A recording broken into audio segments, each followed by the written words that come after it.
In today's video, I'm going to teach you how to build workflows. Analyze your workflow.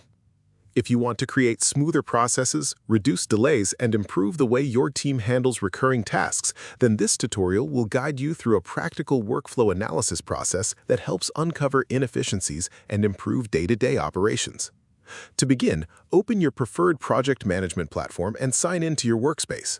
Once you're inside, select the project you want to evaluate. It's important to focus on one repeatable process instead of trying to analyze everything at once. Choose something your team handles regularly, such as employee onboarding, content creation, customer support requests, or task approvals. Keeping the scope narrow makes it easier to identify patterns, delays, and opportunities for improvement. Before reviewing the process itself, define the goal of your analysis. Think about the outcome you want to achieve.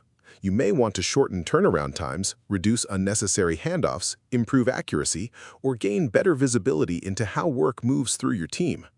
Having a clear objective helps ensure your analysis leads to meaningful improvements rather than vague observations. Next, identify everyone involved throughout the workflow. This includes the people requesting work, approving tasks, completing assignments, reviewing results, or receiving final outputs. Understanding who participates at each stage gives you a more accurate picture of how work actually flows from beginning to end. Now, create a visual map of the workflow. Use a simple process diagram, project board, or flowchart to capture every stage of the process, including approvals, decisions, handoffs, inputs, and outputs. Be realistic during this step. Focus on documenting how the work truly happens in practice, not just how it was originally intended to function. Once the workflow is mapped out, involve the people who regularly handle the work and ask for honest feedback. Team members often uncover hidden bottlenecks, repeated issues, unclear ownership, or manual workarounds that may not be visible at first glance. Encourage detailed examples so you can pinpoint exactly where delays or confusion occur. After gathering feedback, review available performance data to support your analysis. Look at task completion times, delays between stages, rework rates, workload distribution, and comments left inside tasks or reviews.